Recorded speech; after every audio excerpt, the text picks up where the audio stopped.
अदालत में दस्तावेज पर आखिरी दस्तखत होते ही वकील ने मुस्कुराकर कहा, लीजिए मैडम, अब आपका तलाक हो गया। कोर्ट ने आपको 30 लाख रुपए मुआवजे में दिलवा भी दिए और हर महीने 20,000 रुपए खर्च के तौर पर भी मिलते रहेंगे। अब तो खुश है ना? वह हल्की सी मुस्कान बनाकर बोली, हाँ खुश हूँ, अब मुझे किसी से कुछ नहीं चाहिए। वकील संतुष्ट होकर बाकी कागज समेटने लगे और वह लड़की कविता अपने माता पिता के साथ बाहर निकल गई। पीछे अदालत के कोनों में खड़ा निर्वाण उसका पति सब देख रहा था। कविता एक नजर भी उसकी तरफ नहीं उठाती। गाड़ी का दरवाजा बंद हो गया और रिश्ता भी। पहला महीना मायके में सब प्यार से पेश आते रहे।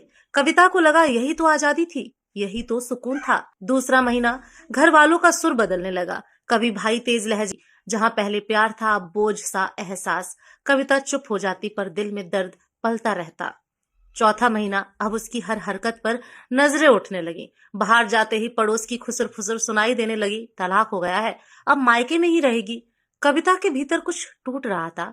उसे पहली बार महसूस हुआ ससुराल में रिश्ते कठिन थे पर वहां उसका अपना घर था।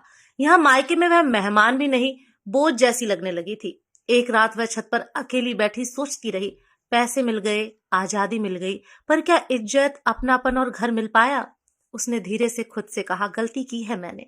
फैसला लेते समय मैंने सिर्फ दर्द देखा, सीख नहीं देखी। उसे समझ आ गया, एक लड़की जब टूटे रिश्ते के बाद मायके लौटती है तो उसे सबसे ज्यादा सहारे की जरूरत होती है, लेकिन समाज उसे सबसे पहले जज करता है और घर, जिसे वो अपना समझती है, वही उसे धीरे धीरे महसूस होने लगता है अपने अहम की वजह से मैंने छोड़ा है घर।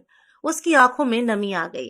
अब उसे अपने फैसले की कीमत समझ आ चुकी थी। मायके में 4 महीने बिताने के बाद कविता को हर दिन वही एहसास सताने लगा, मैंने क्या खो दिया? क्या सिर्फ गुस्से और तानों में बहकर इतना बड़ा फैसला कर लिया? एक रात मन बिल्कुल टूट गया। आंसू रोकते रोकते उसने फोन उठाया और नंबर मिलाया। कॉल उठते ही निर्माण की आवाज आई, हेलो।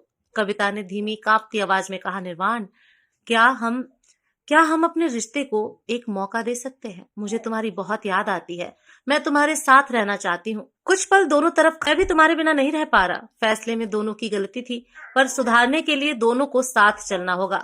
मैं तुम्हें वापस लाना चाहता हूँ, लेकिन कुछ समझौते हम दोनों को करने होंगे। अगर तुम्हारी हाँ है तो मैं अभी निकलता हूँ। कविता की आंखों से आंसू गिर पड़े। उसने धीमे से कहा, हाँ मैं तैयार हूँ। उस समय रात के 12 बज रहे थे। सुबह के 5 बजे वह कविता के मायके के दरवाजे पर खड़ा था।